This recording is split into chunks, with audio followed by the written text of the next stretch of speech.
पुढची बातमी नागपूरमधून।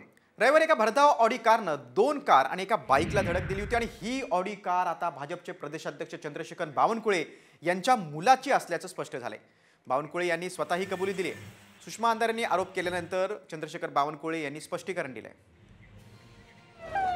बघा, अंधारेंचा बावनकुळेवर आरोप आहे। अपघात हा बावनकुळेंच्या मुलाच्या गाडीने झालेला आहे। 4 ते 5 गाड्यांचा या अपघातात चेंदामेंदा झाला होता। बावनकुळे साहेबांचा मुलगा गाडीत आहे म्हटल्यावर कोण एवढी मोठी रिस्क उचलून कामगिरी करणार आहे बरं?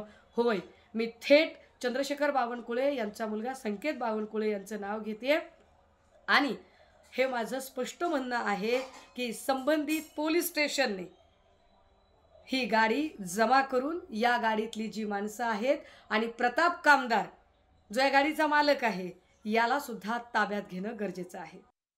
माझ्या मुलाच्या नावाने ती गाडी आहे आणि पोलिसांनी पूर्ण चौकशी केली पाहिजे, कोणालाही वेगळा न्याय लावू नये आणि पोलीस इन्क्वायरीमध्ये जे जे दोषी असतील त्यावर ती कारवाई केली पाहिजे। मी कुठल्याही पोलीस यंत्रणेची आता बोललो नाही, त्यांना जे आढळेल सीसीटीव्हीमध्ये किंवा जे काही त्याच्यामध्ये गुन्हा दाखल होईल तो सर्वांसाठी न्यायासारखा असला पाहिजे।